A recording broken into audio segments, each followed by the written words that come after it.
ത്രിയേക ദൈവത്തിൻ്റെ അതിപരിശുദ്ധ തിരുനാമം മഹത്വപ്പെടുമാറാകട്ടെ. ഞാൻ ഏറ്റവും ആദരിക്കുകയും സ്നേഹിക്കുകയും എനിക്ക് ഗുരുസ്ഥാനീയരായിരിക്കുന്ന വന്ദ്യരായ വൈദിക ശ്രേഷ്ഠരെ, കർത്താവിനാൽ അനുഗ്രഹീതരായ മാതാപിതാക്കളെ, സഹോദരങ്ങളെ, ദൂരെയും ചാരയുമായിരുന്ന് ശ്രവിച്ചുകൊണ്ടിരിക്കുന്ന എല്ലാ പ്രിയപ്പെട്ടവരുമേ, എല്ലാവർക്കും ക്രിസ്തുയേശുവിൻ്റെ നാമത്തിൽ നിസ്തുലമായ സ്നേഹത്തിൻ്റെ വന്ദനം അറിയിക്കുന്നു. 33 വർഷത്തെ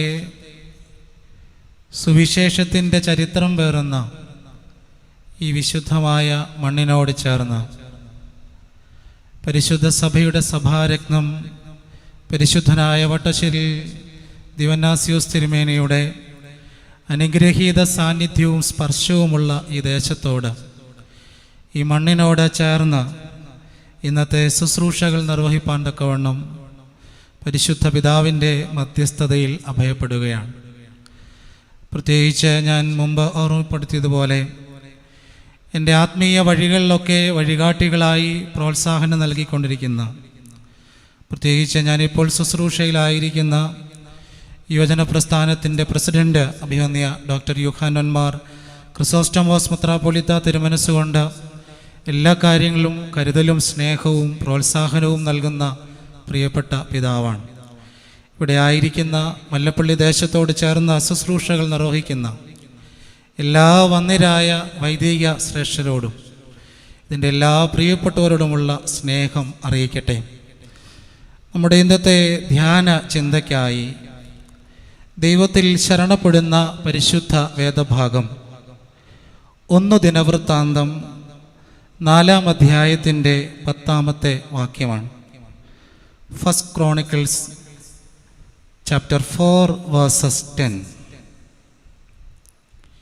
എബ്ബേസ് ഇസ്രായേലിൻ്റെ ദൈവത്തോട്, നീ എന്നെ നിശ്ചയമായും അനുഗ്രഹിച്ച് എൻ്റെ അതിർ വിസ്താരമാക്കുകയും നിൻ്റെ കൈ എന്നോടുകൂടെ ഇരുന്ന് അനർത്ഥം എനിക്ക് വ്യസന കാരണമായി തീരാതെ വണ്ണം എന്നെ കാക്കുകയും ചെയ്താൽ കൊള്ളാമായിരുന്നു എന്ന് അപേക്ഷിച്ചു. അവൻ അപേക്ഷിച്ചതിനെ ദൈവം അവന് നൽകി. ദൈവത്താൽ അനുഗ്രഹിക്കപ്പെട്ടവരെ, ഇസ്രായേലിൻ്റെ ചരിത്രത്തിന് ദൈവം നൽകിയ വ്യാഖ്യാനമാണ് ദിനവൃത്താന്ത പുസ്തകം. ഇസ്രായേലിൻ്റെ രാജാക്കന്മാരുടെ ചരിത്രം അതിൻ്റെ അനുബന്ധ വഴികളോട് കൂട്ടിച്ചേർത്ത് നമ്മെ പഠിപ്പിക്കുന്ന പുസ്തകമാണ് ദിനവൃത്താന്ത പുസ്തകം. പിതാക്കന്മാർ രേഖപ്പെടുത്തിയിരിക്കുന്നു, എസ്രാ എന്ന പുരോഹിതനാണ് ഇതിൻ്റെ എഴുത്തുകാരനെന്ന് പാരമ്പര്യത്തിലൂടെ നാം മനസ്സിലാക്കുകയാണ്. ഇവിടെ ഈ വേദഭാഗത്ത് ഒരു ചരിത്ര പുരുഷനെ നാം പരിചയപ്പെടുകയും അദ്ദേഹത്തിൻ്റെ ധ്യാന വഴികളിലൂടെ നടക്കുവാനായി ഇഷ്ടപ്പെട്ട് ആ വഴികളെ നമ്മുടെ ജീവിതത്തോട് ബന്ധിപ്പിക്കുകയും ചെയ്യുവാനാണ് ആഗ്രഹിക്കുന്നത്. അവിടെ ഒരു മനുഷ്യനെ നമ്മൾ പരിചയപ്പെടുകയാണ്. അവിടെ രേഖപ്പെടുത്തിയിരിക്കുന്ന പ്രകാരം എബ്ബേസ്, അദ്ദേഹത്തിൻ്റെ ഒരു പ്രാർത്ഥനയാണ് ചേർത്തിരിക്കുന്നത്. അദ്ദേഹം ഇസ്രായേലിൻ്റെ ദൈവത്തോട് പ്രാർത്ഥിക്കുകയാണ്, നീ എന്നെ അനുഗ്രഹിച്ച് എൻ്റെ അതിർ വിസ്താരമാക്കുകയും നിൻ്റെ കൈ എന്നോടുകൂടെ ഇരുന്ന് അനർത്ഥം എനിക്ക് വ്യസനത്തിന് കാരണമായി തീരാതെ വണ്ണം എന്നെ കാക്കുകയും ചെയ്താൽ കൊള്ളാമായിരുന്നു എന്ന് അപേക്ഷിച്ചു. അവൻ അപേക്ഷിച്ചതിനെ മുഴുവൻ ദൈവം അവന് നൽകി.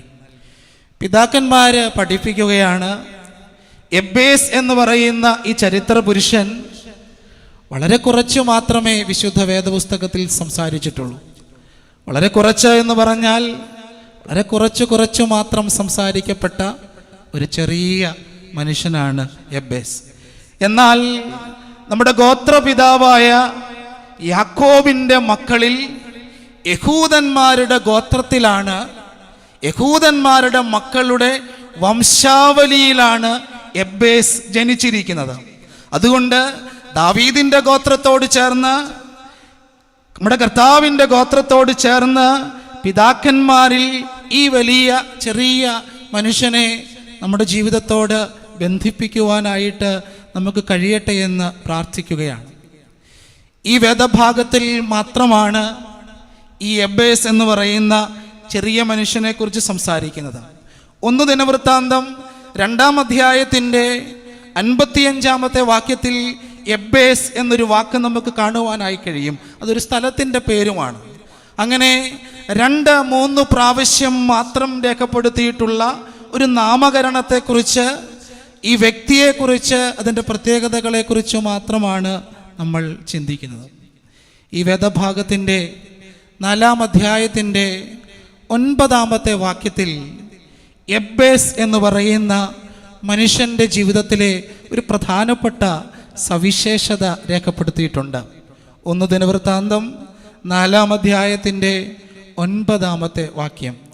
അത് ഇപ്രകാരമാണ്: എബ്ബേസ് തൻ്റെ സഹോദരന്മാരിൽ ഏറ്റവും മാന്യൻ ആയിരുന്നു. More honourable than his brother's. അദ്ദേഹത്തിൻ്റെ സഹോദരന്മാരെ കുറിച്ച്, ഈ മനുഷ്യനെ കുറിച്ച് ചരിത്രത്തിൽ മാത്രം ഇങ്ങനെ രേഖപ്പെടുത്തി ഇങ്ങനെ മൺമറയുകയാണ്. പക്ഷേ 1 ദിനവൃത്താന്തം 4-ാം അധ്യായത്തിൻ്റെ 9-ാമത്തെ വാക്യത്തിൽ എൻ്റെ ജീവിതത്തോട്, നമ്മുടെ ജീവിതത്തോട്, ക്രിസ്തീയ ജീവിതത്തോട്, നമ്മുടെ ആത്മീയ ജീവിതത്തോട് ബന്ധപ്പെടുത്തി ഒരു ശ്രേഷ്ഠമായ ഭാവം കാണിക്കുകയാണ്. മാന്യനായ മനുഷ്യനായിരുന്നു, മാന്യതയുള്ളവനായിരുന്നു. മാന്യതയായിരുന്നു അദ്ദേഹത്തിൻ്റെ ജീവിതത്തിൻ്റെ ഏറ്റവും വലിയ സവിശേഷത എന്ന് പറയുന്നത്. ഇവിടെ രേഖപ്പെടുത്തിയിരിക്കുന്നതിന് പ്രകാരം more honourable than his brother's. അവൻ്റെ എല്ലാ സഹോദരന്മാരിൽ വെച്ച് അവൻ ഏറ്റവും മാന്യനായിരുന്നു എന്നുള്ളതാണ്. ദൈവത്താൽ അനുഗ്രഹിക്കപ്പെട്ടവരെ, നമ്മൾ കാണിക്കുന്ന ഓരോ ഇടങ്ങളിൽ നമ്മുടെ കൂടപ്പിറപ്പുകളോട്, നമ്മുടെ ജീവിത പങ്കാളിയോട്, നമ്മുടെ ഇടവകയിൽ, നമ്മുടെ സഭാ ജീവിത ശുശ്രൂഷയിലെല്ലാം നമ്മൾ കാണിക്കുന്ന മാന്യത എന്ന് പറയുന്നത് നമുക്ക് ലഭിക്കുന്ന വലിയ അംഗീകാരം തന്നെയാണ്, റെക്കഗ്നീഷൻ തന്നെയാണ്. അങ്ങനെയാണെങ്കിൽ ഈ ചരിത്ര മനുഷ്യന് തൻ്റെ കുഞ്ഞു ജീവനാളുകളിൽ തനിക്ക് കിട്ടിയ അംഗീകാരത്തെക്കുറിച്ച് പിതാക്കന്മാര്, ചരിത്രകാരന്മാര്, എസ്രാ എന്ന പുരോഹിതൻ വളരെ ശ്രേഷ്ഠമായി രേഖപ്പെടുത്തിയിരിക്കുകയാണ്. സഹോദരന്മാരിൽ ഏറ്റവും മാന്യനായ മനുഷ്യൻ ആയിരുന്നുവെന്ന്. എന്തായിരുന്നു അദ്ദേഹത്തിൻ്റെ മാന്യതയുടെ സവിശേഷതയെന്നോ, എങ്ങനെയാണോ അദ്ദേഹം മാന്യത പ്രകടമാക്കിയതോ എന്നും ചരിത്രകാരന്മാരോ പിതാക്കന്മാരോ ഒന്നും രേഖപ്പെടുത്തിയിട്ടില്ല. പക്ഷേ തൻ്റെ സഹോദരന്മാരിൽ ഏറ്റവും മാന്യനായി, ഏറ്റവും അന്തസ്സോടുകൂടി തൻ്റെ ഇടപെടലുകളിലെല്ലാം സുതാര്യമായ ജീവിതത്തിൻ്റെ ഒരു വക്താവായി തീരുകയാണ് ഈ ചരിത്ര പുരുഷൻ. ദൈവത്താൽ അനുഗ്രഹിക്കപ്പെട്ടവരെ, നമ്മളൊക്കെ പ്രവർത്തിക്കുന്ന ഇടങ്ങൾ ഏറെയാണ്. നമ്മുടെ ജീവിത സാഹചര്യങ്ങൾ വ്യത്യസ്തമാണ്. നമ്മളൊക്കെ വ്യത്യസ്ത തലങ്ങളിൽ, വ്യത്യസ്ത യാത്രാ സാഹചര്യങ്ങളിലൂടെ സഞ്ചാരികളായിട്ടൊക്കെ ഇടപഴകുന്നവരാണ്. അപ്പോൾ നമ്മുടെ ജീവിതത്തിൽ എപ്പോഴും, പ്രത്യേകിച്ച് നമ്മുടെ ഭവനങ്ങളിൽ, നമ്മുടെ സഹോദരങ്ങളോടുള്ള ബന്ധങ്ങളിൽ, നമ്മുടെ ജീവിത പങ്കാളിയോടുള്ള ബന്ധങ്ങളിൽ, നമ്മുടെ ഇടപെടലുകളിലെല്ലാം നാം പുലർത്തേണ്ടുന്ന വലിയ ഒരു ശ്രേഷ്ഠത തന്നെയാണ് മാന്യത എന്ന് പറയുന്നത്. ഈ അടുത്ത് ഒരു പ്രിയപ്പെട്ട സുഹൃത്തിൻ്റെ കുറച്ച് വാക്കുകൾ കേൾക്കുവാനായിട്ട് ഇടയായി.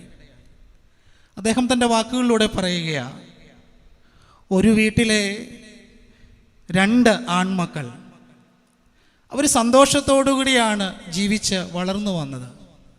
നമുക്കറിയാമല്ലോ, നമ്മൾ കുഞ്ഞായിരിക്കുമ്പോൾ നമ്മുടെ സഹോദരങ്ങൾ തമ്മിൽ എത്ര സന്തോഷമാണെന്നറിയാമോ? നമ്മൾ അടിയിടും, ഇടിയിടും. അമ്മ പറയും ചുണ്ടയ്ക്ക കൊടുത്തിട്ട് വഴുതനങ്ങ വാങ്ങിക്കുക എന്നൊക്കെ അമ്മ പറഞ്ഞിട്ടുണ്ട്. നമ്മളിങ്ങനെ കുഞ്ഞുനാളിൽ സഹോദരങ്ങളായിരിക്കുമ്പോൾ എത്രമാത്രം അടിയും ഇടിയും വഴക്കുമൊക്കെ ഇട്ട്, വലിയ ഇടികൾ വഴക്കുമൊക്കെ ഉണ്ടാക്കിയിട്ട് എത്ര വേഗത്തിലാണ് നമ്മൾ രമ്യതപ്പെടുന്നത്. എത്ര വേഗത്തിലാണ് നമ്മൾ സ്നേഹത്തിൻ്റെ വലിയ ഭാവത്തിലെത്തുന്നത്.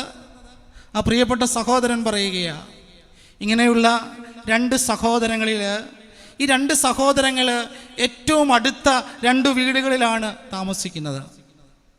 ഒരു ദിവസം തൻ്റെ ഇളയ സഹോദരൻ ജ്യേഷ്ഠൻ്റെ വഴിയിലൂടെ മതിലിന് ഓരം ചേർന്നിങ്ങനെ കടന്നു പോകുമ്പോൾ കാണുകയാണ് തൻ്റെ പ്രിയപ്പെട്ട ജ്യേഷ്ഠ സഹോദരൻ അവർ വിവാഹ ജീവിതത്തിലൂടെ കുടുംബജീവിതത്തിലേക്ക് പ്രവേശിച്ചു. അവൾ വളർന്ന് വലുതായിത്തീർന്നൊരു സാഹചര്യത്തിൽ അവർ ഈ പ്രിയപ്പെട്ട സഹോദരൻ ഇങ്ങനെ കടന്നു പോകുമ്പോൾ ഈ ജ്യേഷ്ഠ സഹോദരൻ ഒരു ദിവസം ഈ അനിയൻ സഹോദരൻ കാണുകയാണ് തൻ്റെ ജ്യേഷ്ഠ സഹോദരൻ ഛർദ്ദിക്കുകയാണ്. ഛർദ്ദിച്ച് തുപ്പുന്നത് രക്തവുമാണ്. വളരെ ദൂരെ നിന്നുകൊണ്ട് ഈ കാഴ്ച സഹോദരൻ കാണുന്നുണ്ട്. നമ്മൾ ചിന്തിക്കുക, വിവാഹ ജീവിതത്തിലൂടെ നമ്മൾ കുടുംബജീവിതത്തിലേക്ക് പ്രവേശിക്കുകയാണ്. എത്ര ശ്രേഷ്ഠമായി കുടുംബജീവിതത്തിലേക്ക് നമ്മൾ പ്രവേശിക്കുകയാണ്. പക്ഷേ കുടുംബത്തിലേക്ക് നമ്മൾ പ്രവേശിക്കുമ്പോൾ പല കുടുംബങ്ങളിലും ബന്ധങ്ങളിൽ വിള്ളലുകൾ ഉണ്ടാവുകയാണ്. ഈ വിള്ളൽ കാരണമാകാം തൻ്റെ ജ്യേഷ്ഠ സഹോദരൻ ഛർദ്ദിച്ച് രക്തം ഛർദ്ദിക്കുന്ന അനുഭവത്തിലും ഈ ഇളയ സഹോദരൻ അതെല്ലാം കണ്ടു കേട്ടു അറിഞ്ഞില്ല എന്ന ഭാവത്തോടുകൂടി കടന്നു പോവുകയാണ്. ഈ ജ്യേഷ്ഠ സഹോദരൻ്റെ മക്കൾ കുറച്ച് കഴിഞ്ഞപ്പോൾ അദ്ദേഹത്തെ ആശുപത്രിയിലാക്കി. കുറച്ചുകൂടെ കഴിഞ്ഞപ്പോൾ ഈ ഇളയ സഹോദരൻ അറിയുന്നത് തൻ്റെ ജ്യേഷ്ഠ സഹോദരൻ എന്നേക്കുമായി ഈ ഭൂമിയിൽ നിന്ന് ഇല്ലാതായി എന്നാണ്. സംസ്കാര ചടങ്ങുകളിലും എല്ലാ ചടങ്ങുകളിലും ഈ സഹോദരൻ പങ്കെടുക്കുകയാണ്. എൻ്റെ ദൈവത്താൽ അനുഗ്രഹിക്കപ്പെട്ടവരെ, സഹോദരന്മാരോട് നമ്മൾ പുലർത്തേണ്ടുന്ന ജീവിതത്തിൽ നമ്മൾ പുലർത്തേണ്ടുന്ന ചില സഹജമായ ചില ഭാവങ്ങളുണ്ട്. അതെൻ്റെ ജീവിതത്തിൻ്റെ മാന്യത തന്നെയാണ്, ശ്രേഷ്ഠത തന്നെയാണ്. ഒരുപക്ഷെ എൻ്റെ ജ്യേഷ്ഠ സഹോദരൻ എന്നെ വെറുപ്പോടെയാണ് കാണുന്നതെങ്കിലും എന്നിലുള്ള എൻ്റെ പൂർവിക പിതാക്കന്മാരിൽ നിന്ന് ഞാൻ ആർജിച്ചെടുത്ത സ്നേഹത്തിൻ്റെ അനുഭവം എൻ്റെ സഹോദരൻ തൊട്ടടുത്ത് നിൽക്കുമ്പോൾ അവന് ചൂടുണ്ടെങ്കിൽ ഞാൻ കൊടുക്കേണ്ടത് തന്നെയാണ് സ്നേഹമെന്ന് പറയുന്നത്. ആ പ്രിയപ്പെട്ട സഹോദരൻ തൻ്റെ വാക്കിൽ സൂചിപ്പിക്കുക, 3-ാം ദിവസം മരണാനന്തര ചടങ്ങ് നടക്കുമ്പോൾ ഈ ഇളയ സഹോദരനാണ് വിളമ്പ് നടത്തുവാനായിട്ട് നേതൃത്വം നൽകുന്നത്. ആ സഹോദരൻ തൻ്റെ വാക്കുകൾ ഓർമ്മപ്പെടുത്തുകയാണ്, ഞാൻ അവനെ മാറ്റി നിർത്തി കുറച്ചേറെ വാക്കുകൾ പറഞ്ഞു. ആ വാക്കുകൾ വളരെ തീവ്രമായ വാക്കുകളാണ് ഉപയോഗിച്ചത്. നീ എന്തുകൊണ്ട് ജീവനോടെ ആയിരുന്നപ്പോൾ നിന്റെ സഹോദരന് സ്നേഹവും ഭാവവും നൽകുവാനായിട്ട് നിനക്ക് കഴിഞ്ഞില്ല? ഇന്ന് ഞാനും നിങ്ങളുമൊക്കെ അറിയാതെങ്കിലുമൊക്കെ മരിച്ചു കഴിഞ്ഞ് മോർച്ചറിയിൽ കൊണ്ടുവച്ച് തണുത്ത് കഴിയുമ്പോഴാണ് അവരുടെ സ്നേഹത്തെക്കുറിച്ച് ഓർക്കുന്നത്. തണുത്ത് കഴിയുമ്പോഴാണ് അവർ നൽകിയ വിശിഷ്ടമായ സേവനങ്ങളെക്കുറിച്ച് ഞാൻ പ്രസംഗിച്ചു കൊണ്ടിരിക്കുന്നത്. ദൈവത്താൽ അനുഗ്രഹിക്കപ്പെട്ടവരെ, എൻ്റെ സഹോദരന്മാരോട് ഞാൻ പുലർത്തേണ്ടുന്ന ഏറ്റവും വലിയ ശ്രേഷ്ഠത തന്നെയാണ് മാന്യത എന്ന് പറയുന്നത്. വിശുദ്ധ വേദപുസ്തകത്തിൽ മാന്യമായി തങ്ങളുടെ ഇടങ്ങളിലൊക്കെ ഏറ്റവും ശ്രേഷ്ഠമായി മാന്യമായി ഇടപെട്ട ധാരാളം വ്യക്തിത്വങ്ങളെ നമുക്ക് പരിചയപ്പെടുവാനായിട്ട് കഴിയും. അതിലേറ്റവും ശ്രേഷ്ഠനായ വ്യക്തിത്വമാണ് നീതിമാനായ യൗസേഫ്. നീതിമാനായ യൗസേഫ് അധികമൊന്നും സംസാരിച്ചിട്ടില്ല യൗസേഫ്.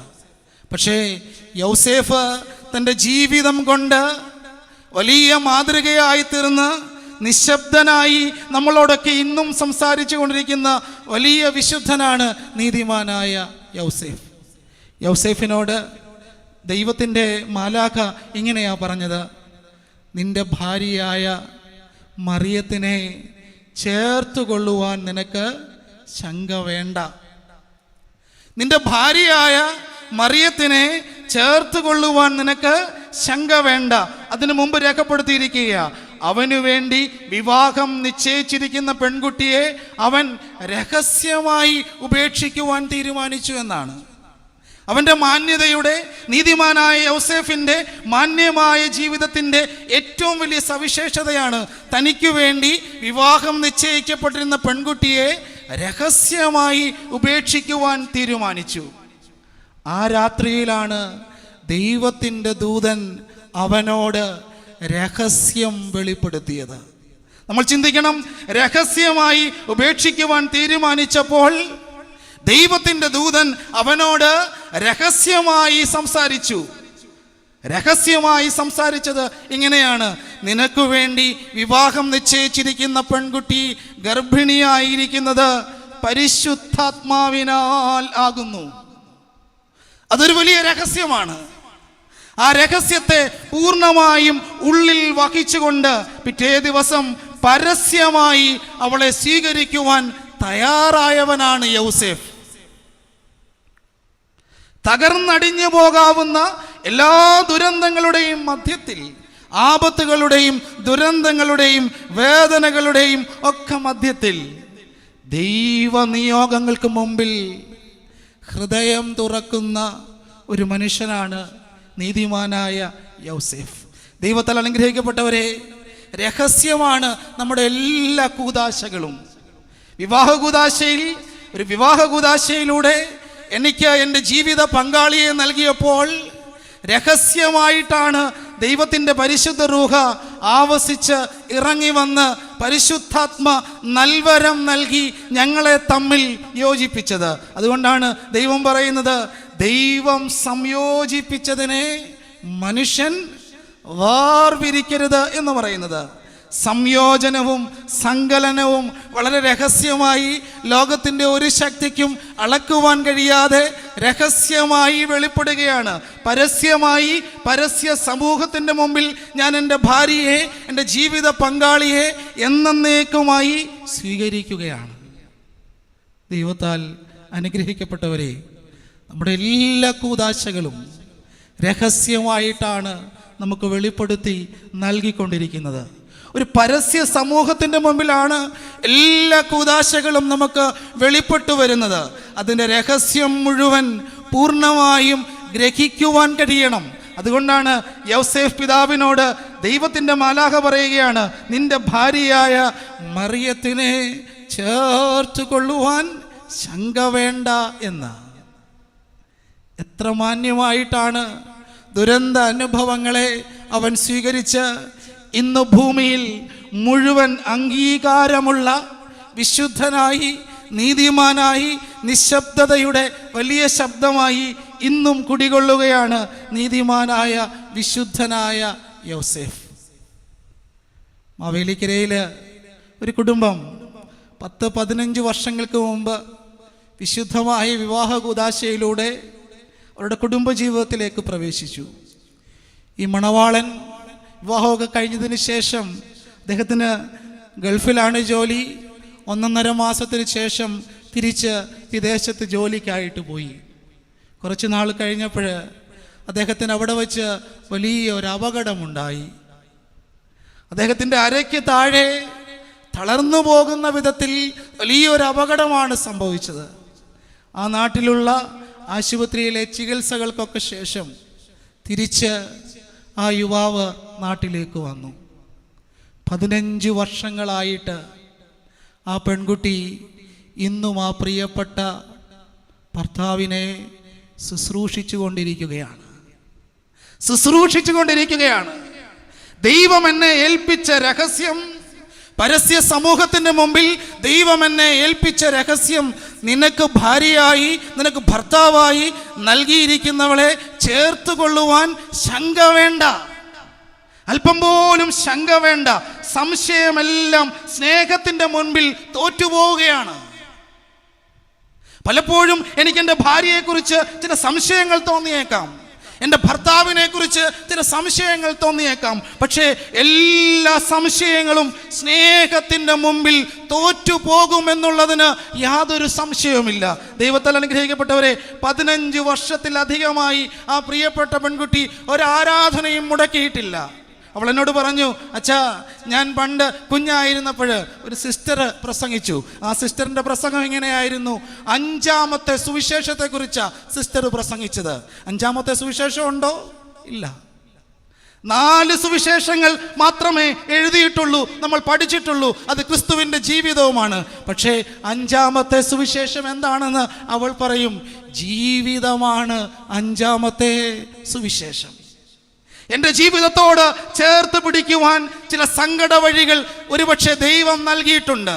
ആ സങ്കട വഴികളെയെല്ലാം എൻ്റെ കുടുംബത്തിൻ്റെ മഹിമയ്ക്കായി, ദൈവത്തിൻ്റെ മഹത്വത്തിനായി എല്ലാ ദുരന്ത അനുഭവങ്ങളെയും സ്നേഹത്തോടെ ധ്യാനിച്ച് തീർക്കുവാൻ എനിക്ക് കഴിയണം. അതിൻ്റെ പേരാണ് ആത്മീയമായ വളർച്ച എന്ന് പറയുന്നത്, സ്പിരിച്വൽ ഗ്രോത്ത് എന്ന് പറയുന്നത്. ആ വലിയ സ്പിരിച്വൽ ഗ്രോത്ത് അനുഭവിച്ചറിഞ്ഞ മനുഷ്യനാണ് വിശുദ്ധനായ യൗസേഫ് പിതാവ്. ദൈവ നിയോഗങ്ങൾക്ക് മുമ്പിൽ ആപത്തുകളുടെ നടുവിൽ ത്യാഗപൂർണമായ ഒരു ജീവിതം നയിക്കുകയാണ്. ആ പെൺകുട്ടി എന്നോട് പറഞ്ഞു, അച്ഛൻ ഒരുപക്ഷെ ലോകം മുഴുവൻ പോയി പ്രസംഗിക്കാൻ കഴിഞ്ഞേക്കാം, അനേകം ആളുകളെ രൂപാന്തരപ്പെടുത്തുവാൻ കഴിഞ്ഞേക്കാം. പക്ഷേ 5-ാമത്തെ ജീവിതമാകുന്ന സുവിശേഷം കൊണ്ട് എൻ്റെ ജീവിതത്തെ പൂരിപ്പിക്കുവാൻ കഴിയുന്നുവെങ്കിൽ അതാണ് ഏറ്റവും വലിയ പ്രസംഗമെന്ന്. ദൈവത്താൽ അനുഗ്രഹിക്കപ്പെട്ടവരെ, എൻ്റെ കുടുംബജീവിതത്തോട്, എൻ്റെ ജീവിത പങ്കാളിയോടുള്ള എൻ്റെ ബന്ധത്തിൽ എനിക്ക് നൈർമല്യവും വിശ്വസ്തതയും സ്നേഹവും കാട്ടുവാൻ കഴിയുന്നില്ല എങ്കിൽ രഹസ്യമായി എൻ്റെ പിതാവ്, പുത്രനാം ദൈവം, പരിശുദ്ധാത്മ നൽവരങ്ങളിലൂടെ എനിക്ക് നൽകുന്ന ശ്രേഷ്ഠത എവിടെയാണ് പോകുന്നത്? ഇന്ന് പല കുടുംബങ്ങളിലും ക്രൈസ്തവ പല കുടുംബങ്ങളിലും ഭാര്യ ഭർത്താക്കന്മാർ ഒന്ന് മിണ്ടിയിട്ട് വർഷങ്ങളായ കുടുംബങ്ങളുണ്ട്. ഒന്ന് പരസ്പരം സംസാരിച്ചിട്ട്, ഒന്ന് വർത്തമാനം പറഞ്ഞിട്ട് വർഷങ്ങളായ കുടുംബങ്ങളുണ്ട്. പക്ഷേ പുറത്തേക്ക് വരുമ്പോൾ ഇതാരും അറിയുന്നില്ല, ആരും കേൾക്കുന്നില്ല. ഒരു പ്രായപൂർത്തിയായ മനുഷ്യനെ വിളിക്കുന്ന പേരെന്താണ്? പേഴ്സൺ എന്നാണ്. പെർസോണ എന്ന വാക്കിൽ നിന്നാണ് പേഴ്സൺ എന്ന വാക്കുണ്ടായത്. ആ വാക്കിന് ഇങ്ങനെ ഒരു അർത്ഥമുണ്ട്: മേൽമൂടി, മുഖം മൂടി. മേൽമൂടി, മുഖം മൂടി. നമ്മൾ മരിച്ചു കഴിയുമ്പോഴാണ് എന്ത് ചെയ്യുന്നത്? മുഖമെല്ലാം മൂടുന്നത്. എന്നാൽ ഇന്ന് നമ്മൾ ധരിച്ചിരിക്കുന്ന ഒരു മുഖം മൂടിയുണ്ട്. നമ്മൾ വിചാരിച്ചിരിക്കുന്നത് മാസ്ക് ധരിച്ചവരാണ് നമ്മളെന്നാണ്. കഴിഞ്ഞ 2-2.5 വർഷമായിട്ട് ഈ മാസ്ക് ധരിച്ചുകൊണ്ട് ജീവിക്കുന്നവരാണെന്നാണ് നമ്മുടെയും എൻ്റെയും ചിന്ത എന്ന് പറയുന്നത്. പക്ഷേ നമ്മളെല്ലാവരും മാന്യതയുടെയും അന്തസ്സിൻ്റെയും മുഖം മൂടി ധരിച്ചിരിക്കുന്നവരാണ്.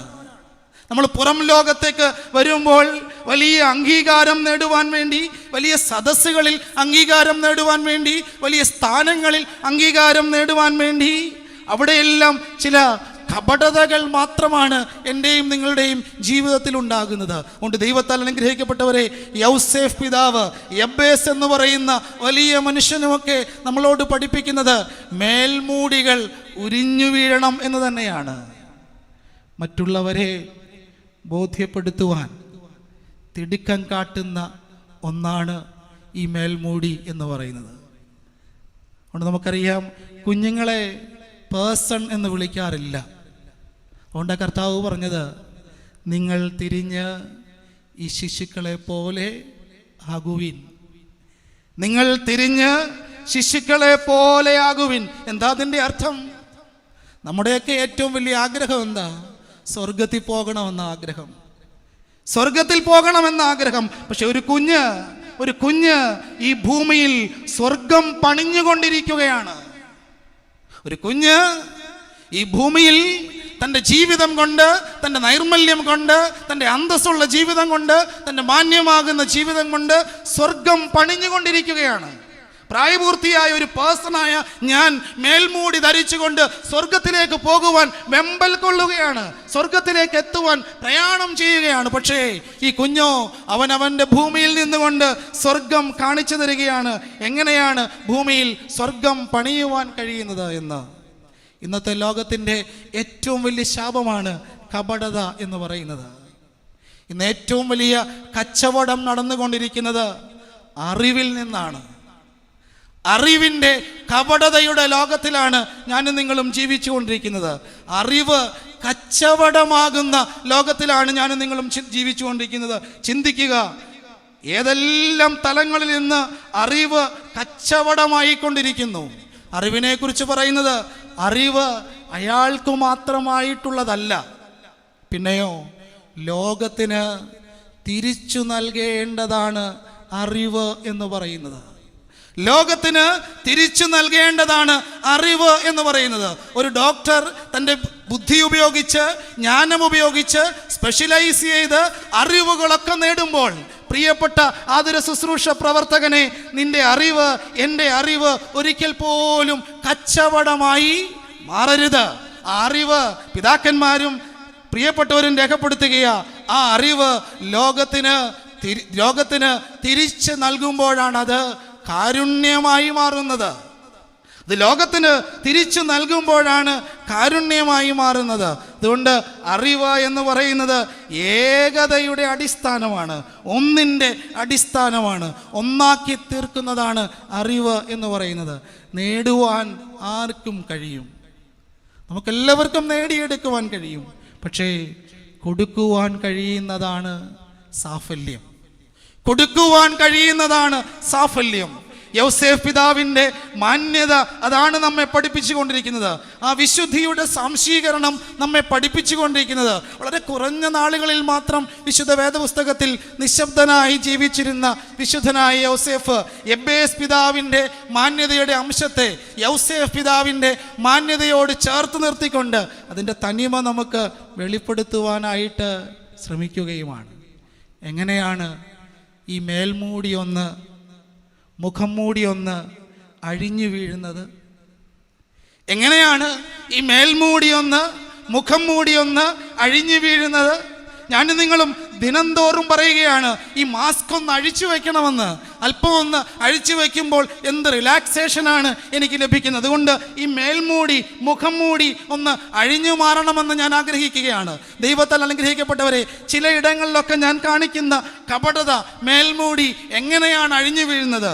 കൊരിന്ത്യ ലേഖനം 2 കൊരിന്ത്യർ 3-ാം അധ്യായത്തിൻ്റെ 16-ാമത്തെ വാക്യത്തിൽ പരിശുദ്ധനായ പൗലോസ്ലീഹ പറയും, കർത്താവിങ്കിലേക്ക് തിരിയുമ്പോൾ മൂടുപടങ്ങൾ നീങ്ങിപ്പോവുകയാണ്.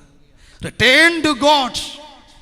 ദൈവത്തിങ്കിലേക്ക് തിരിയുമ്പോൾ, കർത്താവിങ്കിലേക്ക് തിരിയുമ്പോൾ മൂടുപടം നീങ്ങിയ മുഖത്ത് ക്രിസ്തുവിനെ തേജസ്സിന്മേൽ തേജസ്സായി പ്രതിബിംബിക്കുന്ന അതേ പ്രതിമയായി രൂപാന്തരപ്പെടുത്തുകയാണ്. അതുകൊണ്ട് ദൈവത്താൽ അനുഗ്രഹിക്കപ്പെട്ടവരെ, ക്രിസ്തുവിൽ നിന്ന് പകർത്തിയെടുത്ത് പകരുവാനുള്ളതാണ് മാന്യതയും അംഗീകാരവും. നമ്മൾ ഏറ്റവും അധികമായിട്ട് ഇപ്പോൾ ഉപയോഗിക്കുന്നതാണ് കോപ്പീഡ് ആൻഡ് ഫോർവേഡഡ്. പകർത്തിയെടുത്ത്, മൊബൈലിൽ നിന്ന് പകർത്തിയെടുത്ത് പകരുകയാണ്.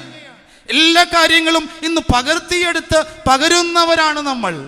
എന്നാൽ ഇവിടെ ചില മേൽമൂടികൾ ഇല്ലാതാകുവാൻ, മുഖം മൂടികൾ ഇല്ലാതാകുവാൻ, മൂടുപടങ്ങൾ ഇല്ലാതാകുവാൻ, ഞാൻ അറിഞ്ഞോ അറിയാതെയോ കാണിക്കുന്ന മാന്യതയുടെ ചില മുഖം മൂടികൾ അടിഞ്ഞു വീഴുവാൻ, ഒഴിഞ്ഞ് ഇല്ലാതാകുവാൻ വിശുദ്ധ വേദപുസ്തകം നമ്മോട് പറയുക. ക്രിസ്തുവിലേക്ക് ഞാനും നിങ്ങളും തിരിയുമ്പോൾ മൂടുപടം നീങ്ങിപ്പോവുകയാണ്. എബ്ബേസ് എന്ന് പറയുന്ന മനുഷ്യൻ അദ്ദേഹത്തിൻ്റെ ജീവിതത്തിൻ്റെ ഏറ്റവും വലിയ സവിശേഷതയായി ഒരു വാക്കുകൊണ്ട് രേഖപ്പെടുത്തിയിരിക്കുകയാണ്, തൻ്റെ സഹോദരന്മാരിൽ ഏറ്റവും മാന്യൻ ആയിരുന്നു എന്ന്. കുടുംബ ബന്ധങ്ങളിൽ ദൈവത്തിൻ്റെ നിയോഗപ്രകാരം മാന്യമായി സ്നേഹത്തിൻ്റെ, ഹൃദയത്തിൻ്റെ വാതിൽ തുറന്ന പുതിയ നിയമത്തിലെ വിശുദ്ധനായ നീതിമാനായ യൗസേഫിനെ നമ്മൾ അതിനോട് ബന്ധിപ്പിച്ച് ചിന്തിച്ചു. രണ്ടാമതായി, എബ്ബേസ് എന്ന് പറയുന്ന മനുഷ്യൻ്റെ ജീവിതത്തിൻ്റെ സവിശേഷത ഇങ്ങനെയായിരുന്നു. അവൻ്റെ അമ്മ, ഞാൻ അവനെ വ്യസനത്തോടെ പ്രസവിച്ചു എന്ന് പറഞ്ഞ് അവന് എബ്ബേസ് എന്ന് പേരിട്ടു. നമുക്ക് ലോകത്തിൽ കിട്ടാവുന്ന ഏറ്റവും വലിയ സർട്ടിഫിക്കറ്റ് ഏതാണെന്ന് ചോദിച്ചാൽ അമ്മ തരുന്ന സർട്ടിഫിക്കറ്റാണ്. ലോകത്തിലെ ഏറ്റവും വിലപിടിപ്പുള്ള സർട്ടിഫിക്കറ്റ്. ലോകം ഒത്തിരി കാര്യങ്ങൾ എന്നെക്കുറിച്ച് പൊങ്ങച്ചം പറഞ്ഞുകൊണ്ടിരിക്കുകയാണ്. പക്ഷേ എനിക്ക് ഏറ്റവും വിലപിടിപ്പുള്ള, എനിക്ക് കിട്ടുന്ന ഏറ്റവും വലിയ സമ്മാനം യബ്ബേസ് പഠിപ്പിക്കുകയാ. എൻ്റെ അമ്മ എന്നെക്കുറിച്ച് പറഞ്ഞു, ഞാൻ നിന്നെ വേദനയോടെ പ്രസവിച്ചത് കൊണ്ട് ഞാൻ നിനക്ക് പേരിട്ടു എന്ത്? യബ്ബേസ്. ജബ്ബേസ് എന്ന വാക്കിൻ്റെ അർത്ഥം വ്യസനത്തിൻ്റെ പുത്രൻ എന്നാണ്. വേദനയുടെ പുത്രൻ എന്നാണ്. അമ്മ അവന് കൊടുത്ത ഏറ്റവും വലിയ അംഗീകാരം അതാണ്. നീ വേദനയുടെ പുത്രനാണ്.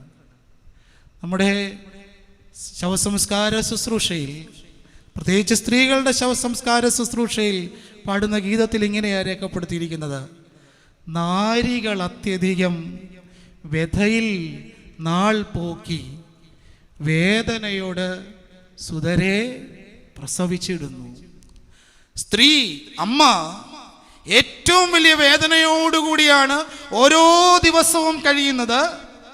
വേദനയോടെയാണ് മക്കളെ പ്രസവിച്ച് ഈ ഭൂമിക്ക് നൽകുന്നത്. ദൈവത്തിൻ്റെ ദാനമാകുന്ന, ദൈവത്തിൻ്റെ സൃഷ്ടികളാകുന്ന കുഞ്ഞുങ്ങളെ, ഓരോ മനുഷ്യനെയും ഈ ഭൂമിയിലേക്ക് നൽകുന്നത് അമ്മയാണ്. അമ്മയുടെ ശ്രേഷ്ഠതയിലൂടെ, അമ്മയുടെ വേദനയിലൂടെയാണ് ഓരോ കുഞ്ഞും ഈ ഭൂമിയിൽ പിറന്നു വീഴുന്നത്. നമ്മളൊന്ന് ചിന്തിച്ച് നോക്കിയേ, നമ്മുടെ ബർത്ത്ഡേ, നമ്മുടെ ജന്മദിനം എത്ര ഭംഗിയായിട്ടാണ് നമ്മൾ ആഘോഷിക്കുന്നത്. ഫേസ്ബുക്കും ഇൻസ്റ്റാഗ്രാമും ഒക്കെ വന്നതോടുകൂടി, വാട്സാപ്പൊക്കെ വന്നതോടുകൂടി ലോകം മുഴുവനായിട്ടാണ് ഇപ്പം നമ്മുടെ ബർത്ത്ഡേ ആഘോഷിക്കുന്നത്. ബർത്ത്ഡേ ഇങ്ങോട്ട് വരുമ്പോഴത്തേക്ക് എത്രമാത്രം ആശംസകളാണ് നമുക്ക് ലഭിക്കുന്നത്, എത്രമാത്രം ആശംസകളാണ് ലഭിച്ചത്. എന്നാൽ ഏറ്റവും വലിയ ആശംസ എന്ന് പറയുന്നത്, ഞാൻ എൻ്റെ അമ്മയെ കണ്ട് എൻ്റെ അമ്മയ്ക്ക് കൊടുക്കുന്ന ഒരു സ്നേഹത്തിൻ്റെ ചുംബനമുണ്ട്. എൻ്റെ അമ്മയ്ക്ക് കൊടുക്കുന്ന ഒരു സ്നേഹത്തിൻ്റെ ചുംബനമുണ്ട്. യബ്ബേസ് തൻ്റെ അമ്മയെക്കുറിച്ച് ഓർമ്മപ്പെടുത്തുമ്പോൾ അവൻ അങ്ങനെ ഒരു നാമവും പേരും അവന് ലഭിക്കുവാൻ കാരണമായി തീരുന്നത് വേദനയോടുകൂടി അമ്മ പ്രസവിച്ചു എന്നുള്ളതാണ്.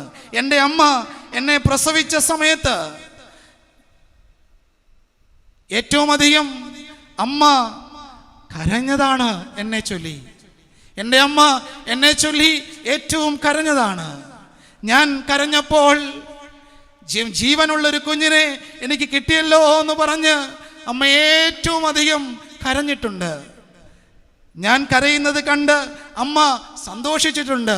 പിന്നെ ഒരിക്കൽ പോലും ഞാൻ കരയുന്നത് കണ്ട് എൻ്റെ അമ്മ സന്തോഷിച്ചിട്ടില്ല. എന്നാൽ ഏറ്റവും ആദ്യമായി ഞാൻ ഈ ഭൂമിയിലേക്ക് പിറന്നു വീണപ്പോൾ, ഞാൻ കരഞ്ഞപ്പോൾ എൻ്റെ അമ്മ എന്നെ ചൊല്ലി ഏറെ അധികമായി സന്തോഷിച്ചു. എൻ്റെ കരച്ചിൽ കണ്ട് അമ്മ സന്തോഷിച്ചു. അന്നു മുതൽ എൻ്റെ അമ്മ പിന്നീട് ഒരിക്കൽ പോലും എൻ്റെ കരച്ചിൽ കണ്ടിട്ട് എൻ്റെ അമ്മ സന്തോഷിച്ചിട്ടില്ല. അതുകൊണ്ട് ദൈവത്താൽ അനുഗ്രഹിക്കപ്പെട്ടവരെ, ഓരോ അമ്മയുടെയും ഹൃദയത്തിൻ്റെ വേദനയാണ്, വ്യസനത്തിൻ്റെ മക്കൾ തന്നെയാണ് ഞാനും നിങ്ങളും എന്നുള്ള ഉത്തമമായ ബോധ്യതയാണ് ഇവിടെ യബ്ബേസ് എന്ന് പറയുന്ന മനുഷ്യൻ നൽകുന്നത്. നമ്മളൊക്കെ ഞാൻ മുമ്പ് സൂചിപ്പിച്ചതുപോലെ, നമ്മളൊക്കെ നമ്മുടെ ജന്മദിനം വരുമ്പോൾ വലിയ സമ്മാനങ്ങൾ വാങ്ങിക്കുന്നു, കേക്ക് മുറിക്കുന്നു, എന്തെല്ലാം ആഘോഷങ്ങളിലൂടെയാണ് ഞാൻ കടന്നു പോകുന്നത്. ഞാൻ വിദേശത്താണെങ്കിൽ എൻ്റെ അമ്മയോട് ഒന്ന് ഫോൺ കോളിൽ സംസാരിച്ച് അമ്മയ്ക്കൊന്ന് സ്നേഹം പകർന്നു കൊടുക്കുവാൻ കഴിഞ്ഞാൽ, എൻ്റെ അമ്മ മരിച്ചു പോയതാണെങ്കിൽ എൻ്റെ അമ്മയുടെ കല്ലറയ്ക്കൽ ചെന്ന് അമ്മയ്ക്ക് വേണ്ടി ഒന്ന് പ്രാർത്ഥിക്കുവാൻ കഴിഞ്ഞാൽ, അമ്മ എനിക്ക് വേണ്ടി അനുഭവിച്ച വേദനയെ ചൊല്ലി ഒരു നിമിഷം എനിക്കൊന്ന് പ്രാർത്ഥിക്കുവാൻ കഴിഞ്ഞാൽ, അമ്മയുടെ ആത്മാവ് ആനന്ദത്തിൻ്റെ പരകോടിയിലാണ് എത്തിച്ചേരുന്നത്. ആനന്ദിൻ്റെ വളരെ പ്രസിദ്ധമായ ഒരു കഥയിൽ മീര എന്ന് പറയുന്നൊരു കഥാപാത്രമുണ്ട്. ആ മീര എന്ന കഥാപാത്രം ആ കഥയിൽ രേഖപ്പെടുത്തിയിരിക്കുകയാണ്. ചിലർ ചെരുപ്പുകളിട്ട് നടക്കുന്നു. നമ്മളൊക്കെ ചെരുപ്പുകളിട്ട് നടക്കുന്നവരാണ്. എന്നാൽ മറ്റുള്ളവർ ചെരുപ്പുകളാവുകയാണ്. മറ്റുള്ളവർ ചെരുപ്പുകളാകുന്നു. കല്ലിലും മുള്ളിലും മുൻപേ നടന്ന് മറ്റുള്ളവർക്ക് വഴിയൊരുക്കുന്ന ജീവിതം, മറ്റുള്ളവർക്ക് വഴിയൊരുക്കുന്ന ജീവിതം. എൻ്റെ മാതാപിതാക്കൾ, നമ്മുടെ മാതാപിതാക്കൾ നമുക്ക് വേണ്ടി വഴിയൊരുക്കിയിട്ട് കടന്നുപോയിരിക്കുകയാണ്. നല്ല വഴികളിലൂടെ, ചൊവ്വുള്ള വഴികളിലൂടെ ഞാൻ നടക്കുവാനായിട്ട് എന്നെ അഭ്യസിപ്പിച്ചിട്ട് മൺപറഞ്ഞു പോയിരിക്കുകയാണ്. അവരുടെ നല്ല വഴികളിലൂടെ നടക്കുവാനായിട്ട്. നമ്മൾ കാണുമ്പോൾ മാത്രം വേവലാതിപ്പെടുന്നവരാണ് ഞാനും നിങ്ങളും. കാണുമ്പോൾ മാത്രം പ്രകടനങ്ങൾ നടത്തുന്നവരാണ് ഞാനും നിങ്ങളും. പക്ഷേ കാണാതെ ഇരിക്കുമ്പോൾ വേവലാതിപ്പെടണം. കാണാതെ ഇരിക്കുമ്പോൾ വേവലാതിപ്പെടണം. എൻ്റെ ദൈവത്താൽ അനുഗ്രഹിക്കപ്പെട്ടവരെ, യബ്ബേസ് എന്ന് പറയുന്ന മനുഷ്യൻ്റെ ഏറ്റവും വലിയ സവിശേഷതയായി അവൻ്റെ അമ്മ അവനെക്കുറിച്ച് രേഖപ്പെടുത്തിയിരിക്കുകയാണ്, നീ എൻ്റെ വ്യസനത്തിൻ്റെ പുത്രനാണ്. അവൻ്റെ അടുത്ത ഭാഗത്ത് പറഞ്ഞു, ഈ വ്യസനത്തിലും ദുഃഖത്തിലും ജീവിച്ച മനുഷ്യൻ്റെ ഏറ്റവും വലിയ സവിശേഷത എന്ന് പറയുന്നത് പ്രാർത്ഥനയാണ്. പിതാക്കന്മാര് ഏറെ പ്രത്യേകതകളോടുകൂടി പരാമർശിക്കപ്പെട്ടിട്ടുള്ളതാണ് യബ്ബേസിൻ്റെ പ്രാർത്ഥനയെക്കുറിച്ച്.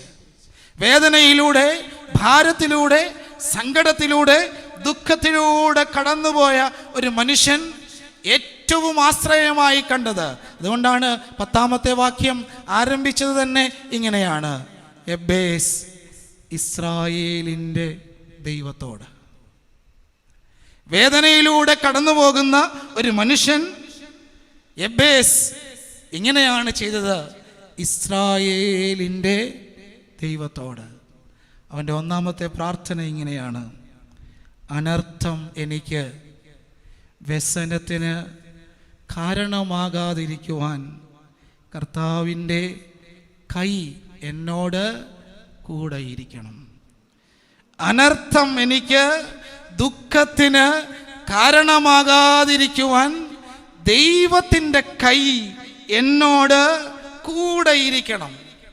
വേദനയുള്ള ഒരു മനുഷ്യൻ, സങ്കടമുള്ള ഒരു മനുഷ്യൻ, സങ്കടങ്ങൾ വർദ്ധിക്കുമ്പോൾ കണ്ണുനീര് ഉയരുകയാണ്. വേദനകൾ വർദ്ധിക്കുമ്പോൾ, സങ്കടങ്ങൾ വർദ്ധിക്കുമ്പോൾ കണ്ണുനീര് ഉയരുകയാണ്. കണ്ണുനീരുയരുമ്പോൾ എന്ത് സംഭവിക്കുമെന്നറിയാമോ? കാരുണ്യം ഇറങ്ങി വരും. കണ്ണുനീരുയരുമ്പോൾ കാരുണ്യം താഴേക്ക് ഇറങ്ങി വരികയാണ്. കണ്ണുനീരും കാരുണ്യവും തമ്മിൽ കണ്ടുമുട്ടുമ്പോൾ സമാധാനമുണ്ടാവുകയാണ്. കണ്ണുനീരും ദൈവത്തിൻ്റെ കാരുണ്യവും തമ്മിൽ കണ്ടുമുട്ടുമ്പോൾ സമാധാനമുണ്ടാവുകയാണ്. അതാണ് ദൈവത്തിൻ്റെ കൃപ എന്ന് പറയുന്നത്. ദൈവത്തിൻ്റെ കൃപയിൽ നിന്ന് ഉത്ഭവിക്കുന്നതാണ് സമാധാനം എന്ന് പറയുന്നത്. ഇവിടെ ഒരു മനുഷ്യൻ സങ്കടത്തിൻ്റെ പെരുമഴക്കാലത്തിലൂടെ സഞ്ചരിക്കുന്ന മനുഷ്യനാണ്. അമ്മ ഇവനെ വേദനയോടുകൂടി പ്രസവിച്ചു എന്ന് പറഞ്ഞ് ആ പേര് കൊടുത്ത് ഒരുപക്ഷെ ആ ആയിരിക്കുന്ന സമൂഹം മുഴുവൻ ഇവനെ പരിഹസിക്കുകയും അവൻ്റെ ജീവിതം തന്നെ പഴിയായും പരിഹാസവുമായി തീർന്നിരിക്കാം. അങ്ങനെ ഒരു പരിഹാസത്തിൻ്റെയും ദുഃഖത്തിൻ്റെയും വേദനയുടെയും സങ്കടത്തിൻ്റെയും പുത്രൻ കണ്ണുനീരുയർത്തിയപ്പോൾ ദൈവത്തിൻ്റെ കരുണയ്ക്കായി അവൻ യാചിക്കുമ്പോൾ അവൻ ആഗ്രഹിക്കുന്നത്, കർത്താവേ, ദൈവമേ, നിന്റെ കൈ എന്നോട് കൂടെയിരിക്കണമേ എന്നാണ്. ദൈവമേ, നിന്റെ കൈ എന്നോട് കൂടെയിരിക്കണമേ എന്നാണ്. കൊടുങ്കാറ്റുണ്ടീവാൻ ദേശത്ത് പ്രിയനേ എന്നെ വിടല്ലേ, കൊതിയോടു ഞാൻ വരുന്നേ, എൻ്റെ സങ്കടമങ്ങു കേൾക്കണേ, കൊതിയോടു ഞാൻ വരുന്നേ, എൻ്റെ സങ്കടമങ്ങു കേൾക്കണേ. നമ്മുടെ പിതാക്കന്മാര് പ്രഭാതത്തിൽ പാടിയതാണ്, കൊടുങ്കാറ്റുണ്ട് ഈ വനദേശത്ത്, കൊടുങ്കാറ്റുണ്ട് ഈ ദേശത്ത്. കൊടുങ്കാറ്റിൻ്റെ മധ്യത്തിലൂടെയാ നമ്മളിങ്ങനെ യാത്ര ചെയ്തുകൊണ്ടിരിക്കുന്നത്. പ്രിയനേ, ദൈവമേ, നീ എന്നെ വിടരുത്. ദൈവമേ, നീ എന്നെ വിടരുത്. എൻ്റെ സമ്പത്തോ, എൻ്റെ സ്ഥാനങ്ങളോ, എൻ്റെ മാനങ്ങളോ, എൻ്റെ മഹിമകളോ ഒന്നുമല്ല എൻ്റെ കൂടെ ഇരിക്കാൻ പോകുന്നത്. എൻ്റെ കുടുംബത്തിൻ്റെ മഹിമയോ, എൻ്റെ പ്രതാപമോ, എൻ്റെ അഹങ്കാരങ്ങളോ, എൻ്റെ ശ്രേഷ്ഠതയോ ഒന്നുമല്ല എൻ്റെ കൂടെ ഇരിക്കുവാൻ പോകുന്നത്. കൊതിയോടെ ഞാൻ പറയുകയാ, ആർത്തിയോടെ ഞാൻ പറയുകയാ. എന്താ ഞാൻ പറയുന്നത്? എൻ്റെ സങ്കടം അങ്ങ് തീർക്കണം. എൻ്റെ ദൈവത്താൽ അനുഗ്രഹിക്കപ്പെട്ടവരെ, എൻ്റെ സങ്കടം അങ്ങ് തീർക്കണം.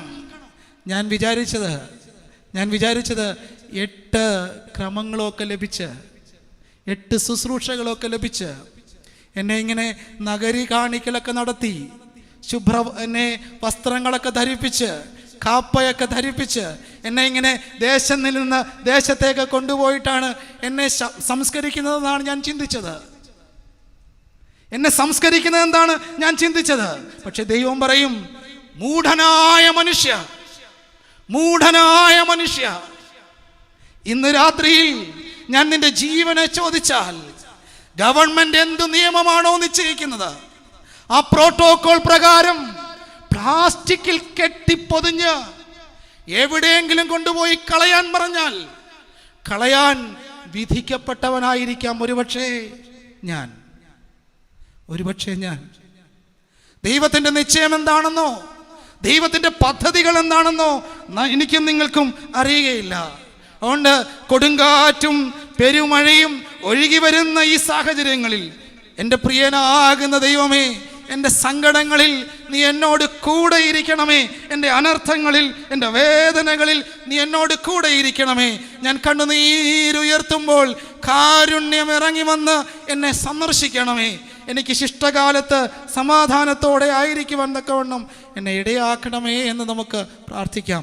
വിശുദ്ധനായ ലൂക്കോസിൻ്റെ സുവിശേഷം 1-ാം അധ്യായത്തിൻ്റെ 27 മുതൽ 37 വരെയുള്ള വാക്യങ്ങൾ നമുക്ക് വളരെ സുപരിചിതമാണ്.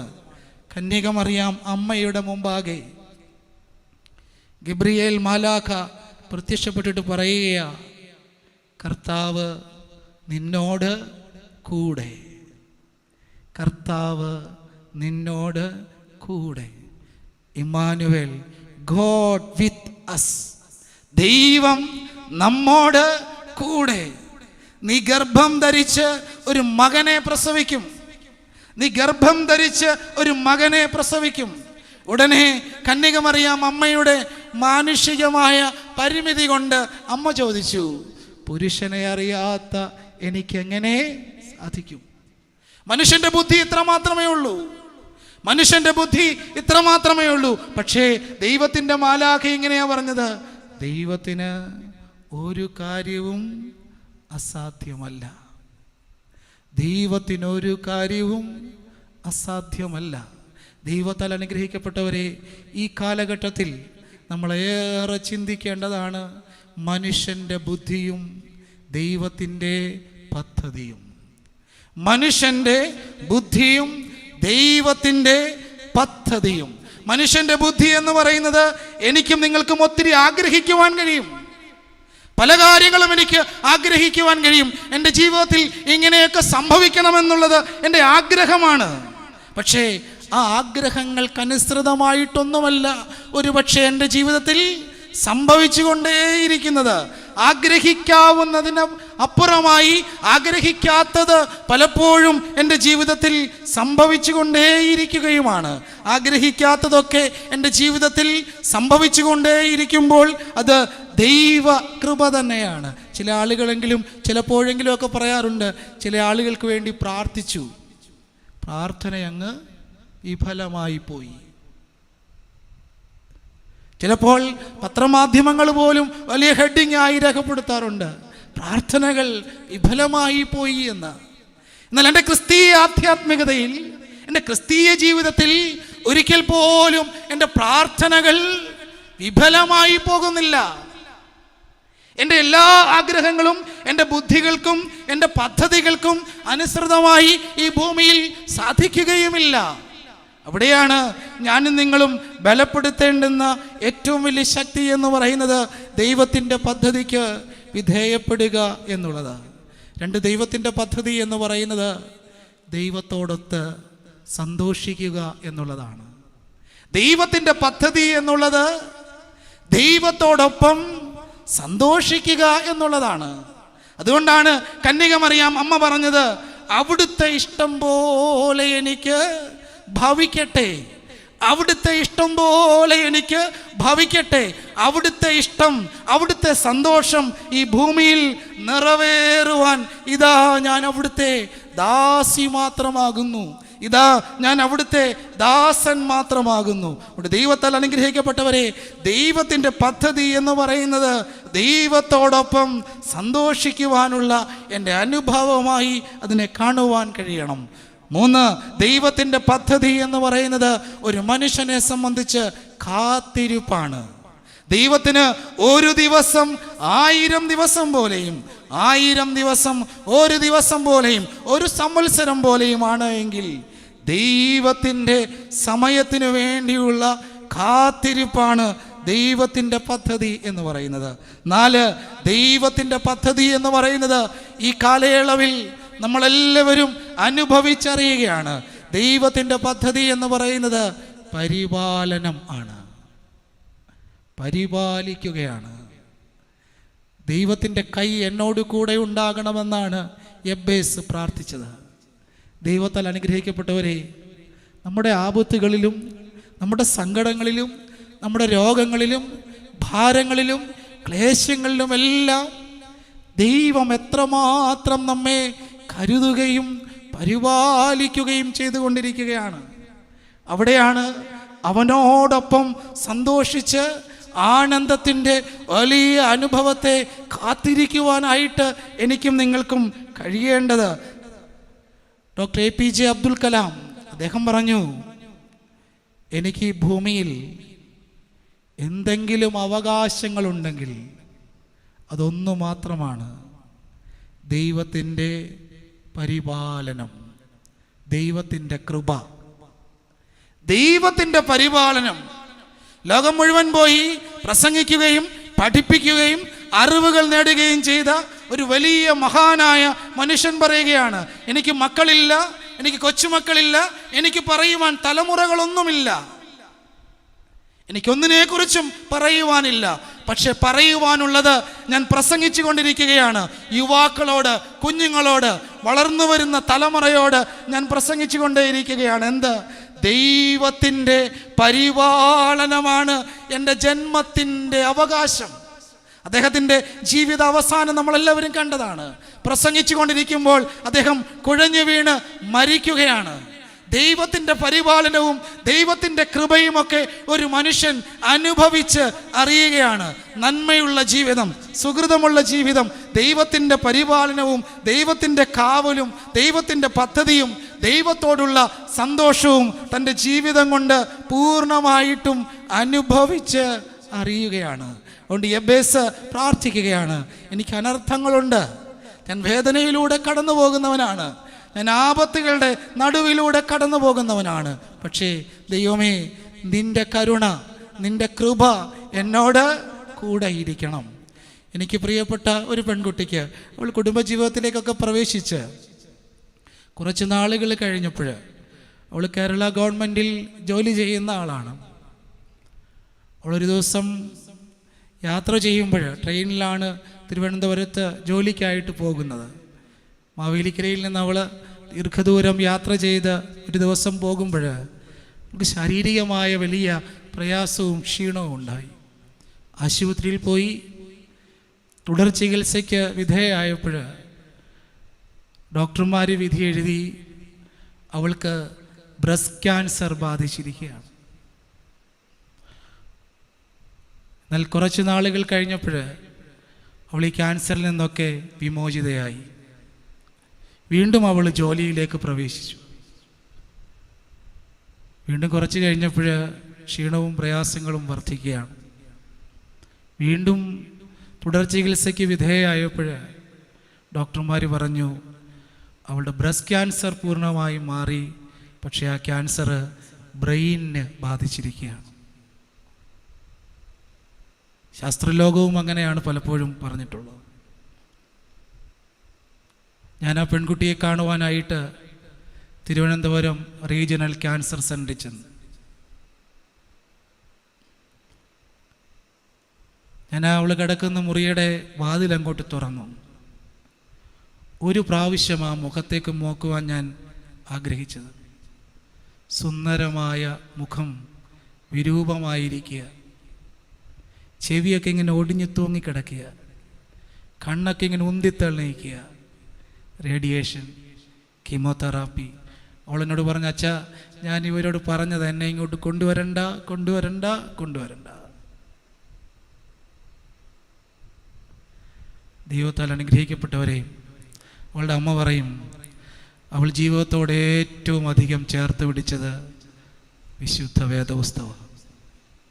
വേദന വർദ്ധിക്കുമ്പോൾ പറയും, ഇന്ന കുരിശടിയിൽ പോയി എനിക്ക് വേണ്ടി പ്രാർത്ഥിക്കണം. അനർത്ഥങ്ങളുണ്ട്, അപകടങ്ങളുണ്ട്, ദുരിതങ്ങളുണ്ട്, ദുരന്തങ്ങളുണ്ട്, എന്നാൽ അതിനെ അതിജീവിക്കുന്ന ഒരു കലയുണ്ട്. അതിൻ്റെ പേരാണ് ദൈവം നമ്മോട് കൂടെ. വചനമായ ദൈവം മാംസമായി എൻ്റെയും നിന്നെയും കൂടെ ജീവിക്കുകയാണ്. God with us. കർത്താവ് നിന്നോടുകൂടെ. കന്യകമറിയാം അമ്മയോട്, കൃപ നിറഞ്ഞവളെ നിനക്ക് വന്ദനം, കർത്താവ് നിന്നോടുകൂടെ. ദൈവത്തിന് ഒരു കാര്യവും അസാധ്യമല്ല. എൻ്റെ ബുദ്ധി കൊണ്ടോ എൻ്റെ ശക്തി കൊണ്ടോ അളക്കുവാൻ ഇന്നും ഒരു ശക്തിക്കും കഴിയുകയില്ല. അമ്മ പറയും, അവൾ ഏറ്റവും അധികം വായിച്ച സങ്കീർത്തനം 51-ാം സങ്കീർത്തനമാണ്. 51-ാം സങ്കീർത്തനം പറയും, ദൈവമേ നിന്റെ കൃപയിൻ പ്രകാരം എന്നോട് കരുണ ചെയ്യണമേ. നിന്റെ കരുണയുടെ ബഹുത്വത്തിൻ പ്രകാരം എൻ്റെ പാപങ്ങളെ മായിച്ചു കളയണമേ. ദൈവമേ നിന്റെ കൃപയിൻ പ്രകാരം എന്നോട് കരുണ ചെയ്യണമേ. കൃപ എന്ന് പറയുന്നത് അളവില്ലാതെ നൽകുന്നതാണ്. അതാണ് 2-ാമത്തെ വാക്യത്തിൽ രേഖപ്പെടുത്തിയിരിക്കുന്നത്. അത് അളവില്ലാതെ കൃപ നമുക്ക് ദൈവം നൽകിയിരിക്കുക. അപ്പൻ തന്നാൽ അമ്മ തന്നാൽ അളന്നു തൂക്കിയ തരുന്നത്.